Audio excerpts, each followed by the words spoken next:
خلق الله السماوات والأرض وقدر فيها أقواتها، خلق فيهما كل ما يكفي لنعيش بسلام حتى يرث الله الأرض ومن عليها.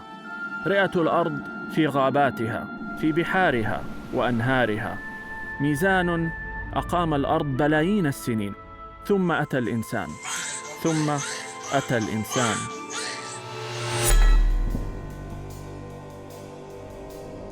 أهلكنا الحرث والنسل، أشعلنا نار الحرب، دمرنا، شردنا، طغى بعضنا على بعض، لم نترك يابسا ولا لينا، لم نترك إنسانا ولا حيوانا، عثنا في الأرض فسادا حتى اشتكت الأرض إلى بارئها. يموت أناس جوعا وآخرون تخمة، يهجر الكثير لينعم القليل، دمار، انهيار، فساد وظلم، ولكن لا يأس من روح الله، فالإنسان مخير، فكما يوجد شر هناك الخير، وأمام الفساد يقف الإحسان، ولا بد للعسر أن يصاحبه اليسر. أرسلنا أناسا إلى القمر، قضينا على أمراض فتاكة، بنينا ناطحات السحاب، حلقنا بين السماء والأرض، محونا الأمية في كثير من أرجاء الأرض، اخترعنا، نهضنا وبنينا، وما زالت الرحلة في بدايتها، فرحلة الإحسان شاقة، سنتعثر فقط لننهض. جبال من الصعاب تسهل أمام الإنسان، فلا بد لنا أن نعمر الأرض، فهل جزاء الإحسان إلا الإحسان؟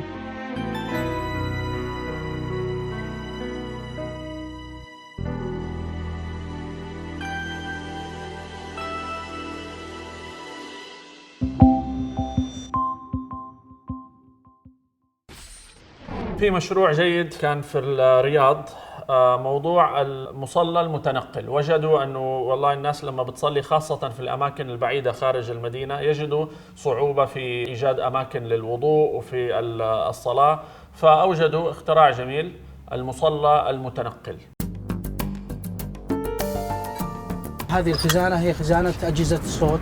أوكي، فهنا الأذان. بهذه الطريقة ترتفع المنارة، هذه الأجهزة الصوت الخارجية. في ميكروفون فوق. نعم، 4 ميكروفونات وإضاءة كذلك عشان الليل. إيه نعم. الله أكبر،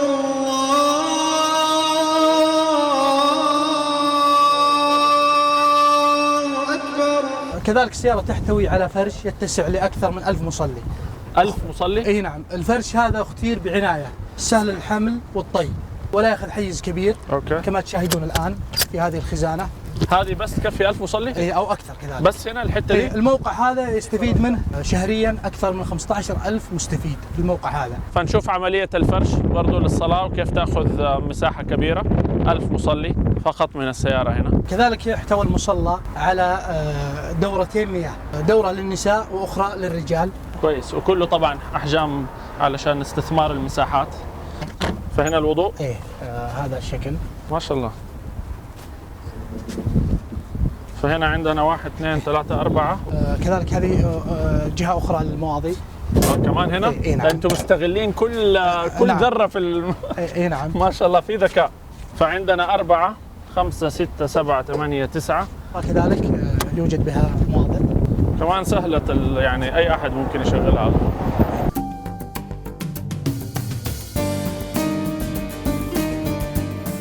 واللي عاجبني في التصميم انه كله سهل ومستغلين كل مساحة في المكان وسهلة العمل، يعني ما هي صعبة. وهذه هذا كايزن. نعم. استثمار المساحات. نعم. والآن كذلك تبنتها دول الخليج كالكويت وقطر والبحرين، وكذلك وصلت إفريقيا في رواندا موجودة السيارات. نعم نفس السيارات من عندكم يعني راح. اي نعم. ابغى افتح انا. تفضل. هذه شاشة تلفزيونية. اها يا سلام. اوه اوكي تمام. ايش الدور حق الشاشة هذه؟ هي عبارة عن شاشة يعرض فيها البرنامج الدعوي. كذلك استفدنا منها في الحج، تعرض فيها الحج بعدة لغات للحجاج. شكرا جزيلا. تفكير خارج الصندوق يعني حقيقة يعني، والخروج عن التقليدية. واستثمار ما رزقنا الله إياه من تكنولوجيا ومن علم في موضوع الترويج لشعيرة الصلاة في الجماعة وفي الأماكن اللي غايب فيها المسجد، فشكرا جزيلا. وهو إحسان. كلمة إحسان كلمة أساسية في خواطر وكنا نكررها كثيرا، وكنا نحاول نؤصل لمفهوم الإحسان أنه مبدأ عملي، ونتمنى كنا أنه ينتشر بين الشباب، والحمد لله كان في تفاعل كبير مع هذا المبدأ وهذا المفهوم. من ذلك نادي في أبو ظبي سمى نفسه نادي إحسان. الآن في موضوع أنه الشباب والبنات حيبدأوا يقوموا بمهام عمل نظافة لمدة يوم كامل. طبعا هم توزعوا في أنحاء المنطقة. هو شفت العامل الواحد اللي احنا اعطيناه يوم اوف من 6:30 تقريبا ل7 ل 2:30 8 ساعات. تمام. فاحنا اخذنا مكان العمال اعطيناهم يوم اوف، هم مش عارفين انه عندهم اجازه، المفروض يفكروا الشفت مساء يتحول. حيجوا على الجامعه يتفاجئوا ان شاء الله في تكريم والسلامه كلها ان شاء الله. جميل.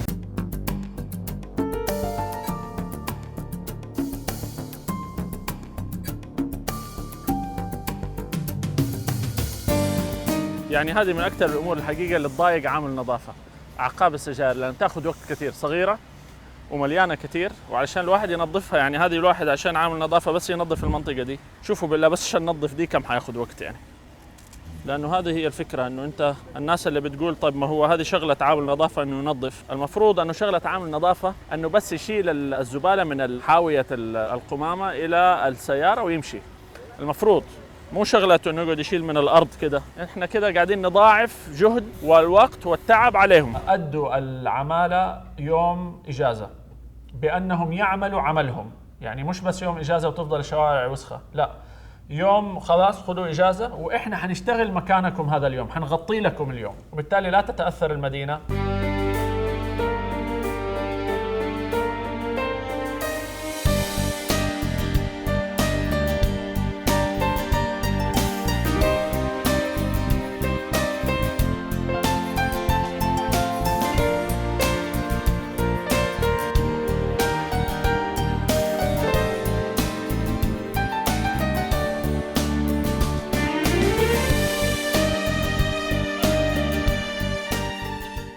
So their work is saving lives. It's not about only cleaning, it's about health and it's about life. And we hope, inshallah, that one day in the whole Arab world, they only will need to pick up garbage from the garbage can and never again from the streets. Inshallah, one day. You would like it if that happens? Inshallah? Inshallah. Inshallah.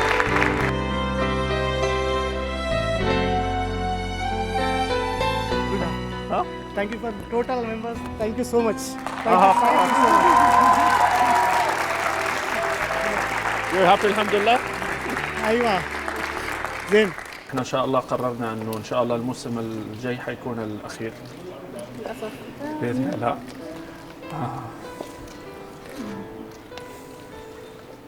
ان شاء الله بيستمر، اذا مش خواطر شيء ثاني ان شاء الله. لا خلاص لانه اكتفينا يعني. ولكن الشاهد يعني انه 11 سنة عم تعطينا قدوة. ايه. لو انت وقفت نحن حنكمل. لا انتوا حتكملوا بالعكس، هو هذا الهدف. فجميل جدا انه نشوف فرق تطوعيه شغاله بعد 10 سنين من الكلام في التلفزيون، نشوف انه فرق في كل العالم العربي قاعده تطبق الرسائل اللي حاولنا انه نوصلها. ورساله خواطر دائما كانت للانسان بغض النظر عن جنسيته او دينه او مكان ولادته او عمره، هي رساله للبشريه ما حيكون لها دور الا لما نشوف يعني خاصه الطلبه في المدارس وفي الجامعات بداوا يحولوا الكلام الى واقع. كلمه احسان كلمه عزيزه جدا على قلبي، واختياركم الاسم ايضا يعني تجسيد للمفهوم انه ما هو نظري ولكنه ايضا عملي. فهذه لنادي احسان في ابو ظبي، جامعه ابو ظبي. شكرا جزيلا.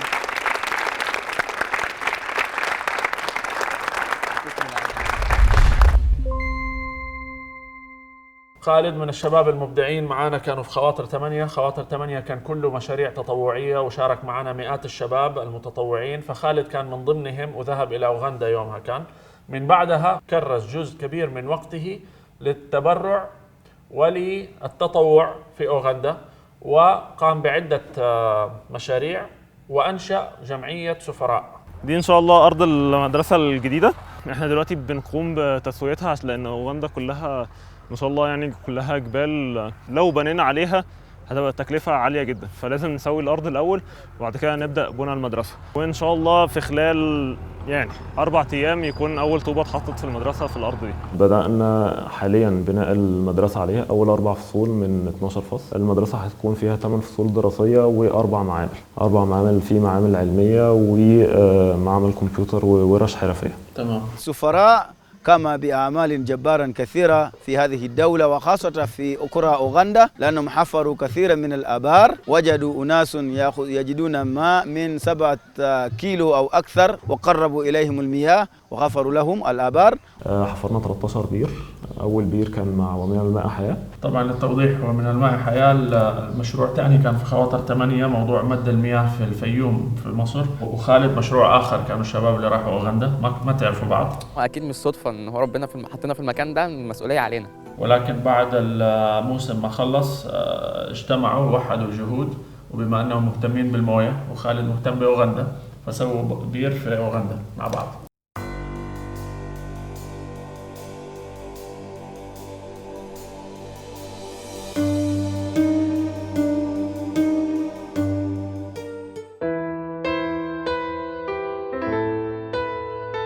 كل التكلفة الدراسية دفعناها الحمد لله ل10 أطفال. مدارس طبعا مختلفة. تم توزيع 193 شنطة وحذاء مدرسي على الطلاب، ووزعنا 660 كراسة مدرسية وأقلام برضو على نفس الطلاب. بعد كده ندخل على دور الأيتام، المساعدات بقى الاجتماعية أو المشاريع الصغيرة. وزعنا على كذا قرية مواشي وماعز. المواشي والماعز هي بتعتبر مشاريع صغيرة هناك في أوغندا. تم توزيع 106 ماعز كمشروع صغير على حوالي 60 أسرة أو أكثر من 60 أسرة. ما شاء الله. وشراء بودا لو حضرتك تفتكر طبعا بودا فاكرين بودا هي عظيمة. البودا اشتريت بودا للناس. انتمبي كنت قابلته في أوغندا قبل شهر رمضان اللي فات، قلت له طيب أنا حابة أحسب لك شوية كتب مع أصحابك تاني يوم وتبقى تاخدهم تقراهم. فعلا فأخدهم قراهم وبكلمه عشان أشوفه واطمن هو عامل إيه وكده. فقال لي أنا في البيت بفطر أول رمضان ليا كمسلم يعني. فقابلته بعديها بكام شهر، في الآخر وعدته إن أنا هجيب له البودا دي كهدية ليه يعني. الحمد لله بعديها ب5 شهور بالظبط الشباب ساعدوني،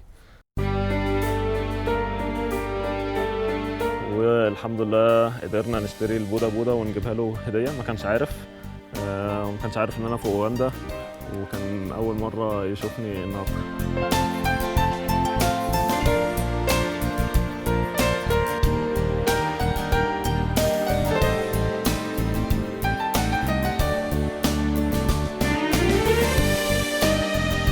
تم كفالة 25 شخص غارم، خرجتوا 25 شخص من السجن مديونين. تمام. اوكي. جينا لقينا المسجد ده هو اللي بيصلوا فيه. الله أكبر والله أكبر.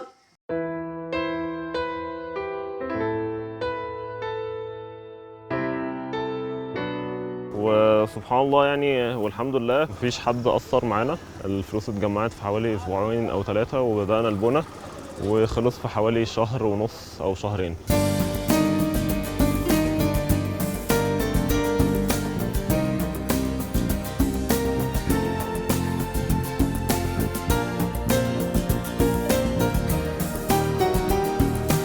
النهارده الافتتاح الرسمي للمسجد، عملنا حفلة بسيطة كده عشان نفرح الأهالي القرية. كم مرة زرت أوغندا إلى الآن من خواطر 8؟ 9 مرات.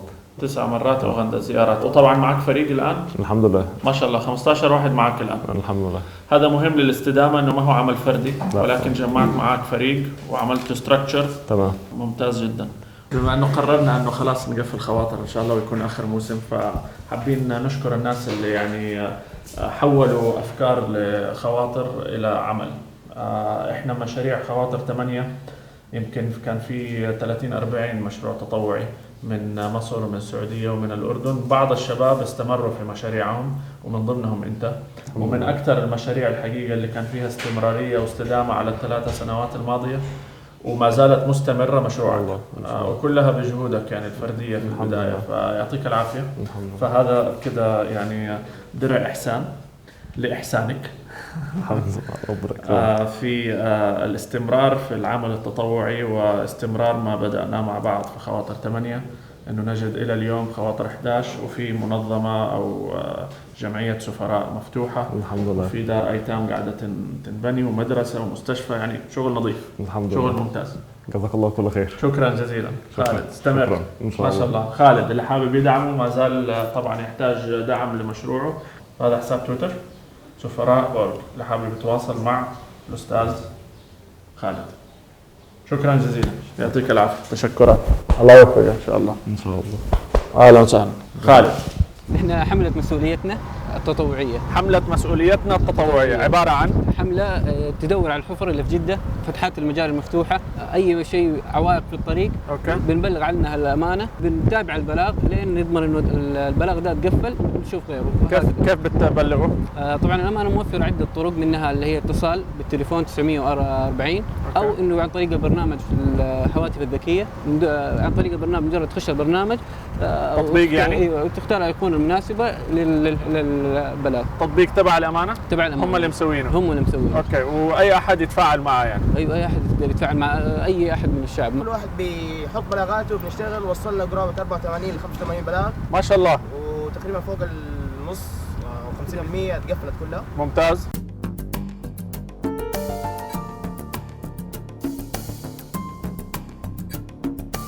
طبعا احنا وقفنا عشان في هنا شفنا لمبه مفتوحه الاسلاك، وهي شيء ده خطر على الناس، اذا جاء احد لعب فيها او شيء ممكن تسبب مشاكل، فننزل نبلغ على اللمبه.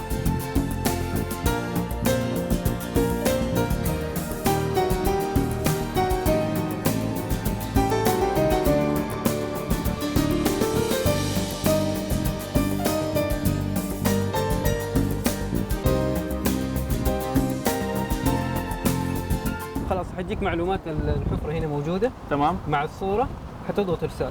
اوكي. حيجيك على طول رقم البلاغ. خلاص ويصير عندك رقم البلاغ. رقم البلاغ ويجيك رسالة على رقم البلاغ والاغلاق. وتصير تتابع انت الموضوع. وتصير تتابع الموضوع. ممتاز. عندكم حساب في انستغرام؟ أيوة. اللي هو MAS/GED/MK. اللي ما حيلحق يكتب الكلام ده يدور حملة مسؤوليتنا التطوعية، حيلاقيهم في انستغرام. حاليا مركزين جدة تحديدا. جدة ومكة. ما شاء الله. ممتاز. طيب نمشي معاكم نجرب كم حاجة، ويعني شيء له اجره، اللي هو الرسول صلى الله عليه وسلم قال اماطة الاذى عن الطريق، فهذا نوع من اماطة الاذى. الحفرة اذى وتصحيحها اماطة.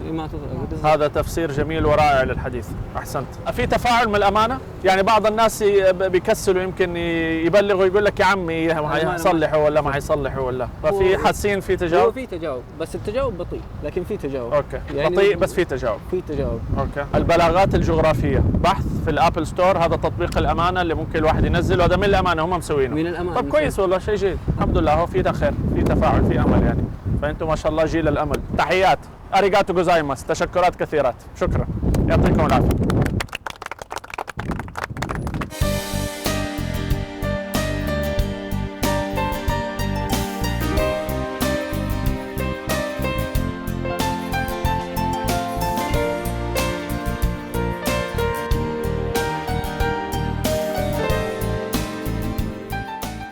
من المشاريع أيضا المرتبطة بمفهوم الإحسان، في شباب في مصر مبدعين قاموا بتصنيع ماشين، جهاز سموه جهاز الإحسان، إحسان ماشين، ويقوم بجمع تبرعات الناس العينية، اللي عنده ملابس، اللي عنده أشياء يبغى يتبرع فيها. ماكينة الإحسان ما شاء الله، في 4 أيام سويتوا الاختراع ده؟ الحمد لله. اوكي. في بداية توفيق ربنا. عملنا الديزاين شبيه بالفندنج ماشين، عملناها 4 رفوف ورف للكتب. هذا أول واحد كتب؟ ده أول واحد كتب. بعدين تاني واحد ملابس. اوكي. تالت واحد للأحذية. عاملين فيها اوبشن ان هو لو حبيت ان انت تاخد بيكتشر بعد ما عملت الدونيشن، يو كان كليك البوتن هتاخد البيكتشر. فهذه الثانية الخطوة، اتبرع، اتصور، شارك، بمعنى انه الصورة حتروح على تويتر. بالظبط، هيحصل لها شيرنج وشكرا. بعدين حتروح لمين دول؟ بعد ما تخلص المكنة تتملى، احنا حاطين فيها سنسورز من جوه. اوكي. فاول لما الرف بتاع الكتب يتملى او الملابس او هكذا، يبعت على طول SMS للرقم بتاع الجمعية، فالجمعية تعرف ان هي اتملت، فتيجي تفضيها وتديها للناس اللي محتاجين الدونيشنز. هذا عشان انتم مو كل يوم تيجوا تروحوا تدوروا خلاص. عشان كده احنا بنقول لو في كل مول او في كل مكان فكرة في زي فكره زي كده فيها تجمع كبير للناس، اعتقد انها هتسهل على الجمعيات وهتسهل كمان على المتبرعين. عندما يقول الرسول عليه الصلاة والسلام إذا قامت الساعة وفي يد أحدكم فسيلة فإن استطاع أن يغرسها فليفعل. ولآخر لحظة اصنع معروفا واغرس فكرا، لا تيأس فالخير بنا فطرا. الله استعمرنا والأرض غدا تشهد، فحصاد اليوم غراس الأمس وغرس اليوم غدا يحصد. لا لم نخلق عبثا حاشانا، بل لنعمرها دنيانا، لنمهد دربا كي يأتي جيل يستكمل ما كان. لا لن تسكن همتنا ما دامت فينا غايتنا، أن نحيا في الكون كراما، إحسان يتلو الإحسان، لم نخلق عبثا حاشانا.